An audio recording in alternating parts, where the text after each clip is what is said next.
I never used to be the kind of person who got scared easily. I want you to understand that about me before I tell you any of this. I've always been practical, level-headed, the type of woman who checks under the bed not because she's afraid of what might be there, but just to confirm, with complete certainty, that nothing is. That's just who I am. Who I was, anyway. Because whatever I am now, it's something different. Something that sleeps with the lights on and flinches at the sound of elevator doors. My name is Nicole. I'm a licensed contractor out of Charleston, South Carolina, and for the better part of 6 years I've worked on historic building restoration. Plaster repair, structural assessments, period-accurate renovation work. It's meticulous, detail-oriented, and I genuinely love it. There's a deep kind of satisfaction in walking into a building that's been slowly falling apart and bringing it back. Listening to what the structure needs. Reading the walls the way other people read faces. I thought I was good at that. Reading buildings. I was wrong about one building in particular. The Ashford Grand Hotel in the heart of Charleston's downtown district has been a landmark since 1887. 8 stories of Second Empire architecture, a mansard roof, wrought iron balconies on every floor, and a history so thick and layered that the tourism board has practically turned it into currency. Presidents have slept there, jazz musicians, old money families from all across the Southeast. It's the kind of place that doesn't just have a history, it has a personality, a presence that you feel the moment you step through those brass revolving doors into the lobby. The hotel had been operating continuously for most of its existence, but the upper floors had started showing serious structural concerns. Water infiltration behind the walls, plaster failure, suspected subfloor deterioration on the 6th and 7th levels. The owners wanted a full assessment before committing to a restoration plan, and my firm was brought in to handle it. We'd done smaller work for them before. They trusted us. And in the beginning, it all felt like any other job. The 6th floor had already been emptied of guests and was accessible. Standard work. I spent 2 days up there with my team doing core sampling and moisture mapping, and it was fine. Unremarkable. Old building, old problems. Nothing I hadn't seen 100 times. But the 7th floor was different. It had been closed to the public for years. Not recently closed. I mean genuinely, formally, structurally decommissioned. The hotel's facilities manager, a quiet older man named Herbert who'd worked there for over 30 years, pulled me aside before I went up on my first solo assessment day and told me very carefully that the 7th floor had been taken out of service back in 1994 after a series of incidents he described only as guest complaints of an unusual nature. He didn't elaborate.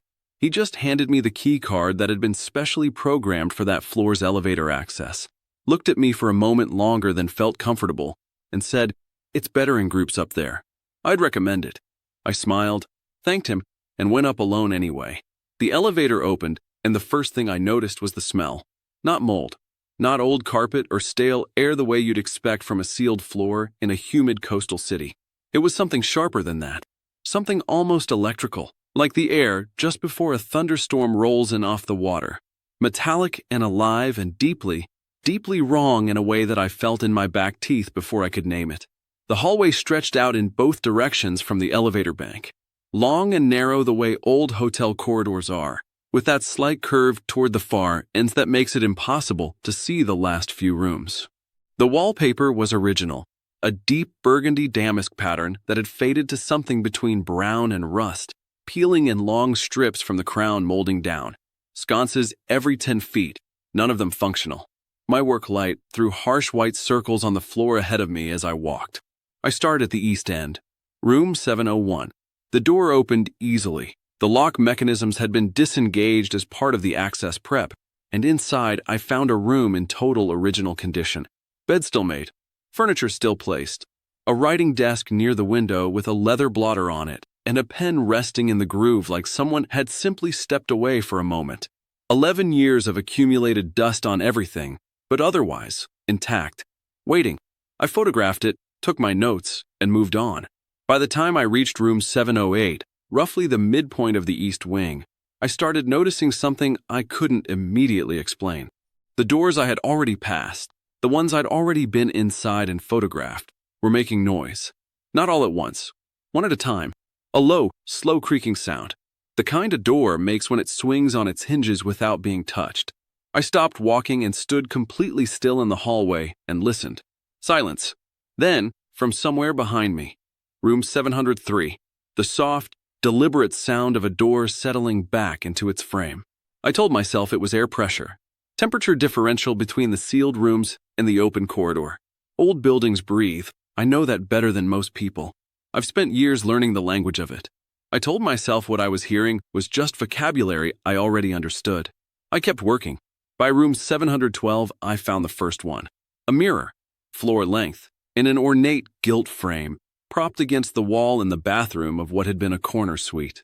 Every other mirror on the floor had been covered, sheeted in white linen, the way mirrors in old hotels sometimes are during long closures. I'd assumed for dust protection. But this one was uncovered, and it was the only light source in that room because somehow, impossibly, it seemed to be reflecting light that wasn't there. My work light was pointed toward the bedroom. The bathroom was behind me, and yet the mirror was bright, evenly, softly illuminated, as though there was a light source on the other side of it. I stood in the doorway and stared at it for a long moment, and then I realized something that made my stomach drop completely out of my body. My reflection was not moving in time with me. I shifted my weight to my left foot. My reflection shifted a half-second later. I raised my right hand. My reflection raised its hand slowly, the way someone underwater would, not mirroring me, following me, trailing just slightly behind, the way a shadow lags on a cloudy day. I stood absolutely frozen, heart slamming against my ribs so hard I could feel it in my throat, and my reflection kept moving, kept settling into position, turned its head, very slightly, to look at something just to the left of where I was standing. I did not look to my left. I backed out of that bathroom without turning around. I kept my eyes on that mirror until the doorframe blocked it from view, and then I turned and I walked. Quickly, not running. I remember making a conscious decision not to run, because something in my gut told me that running would change things. That movement like that in that hallway would invite something I wasn't prepared to meet. I pressed the elevator button. I waited. The elevator felt like it took 4 years to arrive. And while I stood there waiting, staring at those closed brushed brass doors, I became aware of a sound coming from the far end of the corridor. The west end, the part one hadn't reached yet. Someone was humming. Not a melody I recognized. Low and tuneless and rhythmic. The kind of sound a person makes not to fill silence, but because they've forgotten they're making it at all. The sound of someone entirely absorbed in a task. Comfortable. Settled. At home. The elevator arrived. I stepped inside. I pressed the lobby button and I watched the 7th floor doors close in front of me. I did not go back up alone. I didn't go back up with a group either. I submitted my assessment notes for the East Wing, flagged the West Wing as requiring additional structural review before safe access could be granted, and I let another firm take it from there. Herbert, when I returned my key card, looked at me for a long moment with an expression I can only describe as recognition, like he'd seen this particular version of someone leaving before. He didn't ask me any questions. He just nodded once, slowly, and put the key card in his desk drawer. I still drive past the Ashford Grand sometimes. I can't help it. My route to the office takes me right down that block, and every time I pass it, I find myself looking up at the 7th floor windows. The ones with the lights off. The ones that have been dark for years. Most mornings, all 10 windows are dark, but some mornings, one of them isn't. And every single time, without exception, it's the corner suite. Room 712. I don't look at it for long. I just keep driving. I keep my eyes forward and I turn up the radio, and I remind myself that I am a practical, level-headed person. I remind myself that old buildings breathe, that glass plays tricks with ambient light, that reflections are just physics. I tell myself all of that, and then I think about the way my reflection turned its head to look at something beside me, and I think about the fact that whatever it saw, I never did. If you've ever stayed somewhere that felt like it was watching you back, or experienced something in a building that you still can't explain years later, I need you to tell me about it in the comments. I genuinely want to know that I'm not alone in this. And if you want to hear more stories like mine, stories from real people who have walked into places they shouldn't have and come out carrying something they can't name, make sure you subscribe to Campfire Nightmares. Because trust me, there are more of us out here than you think.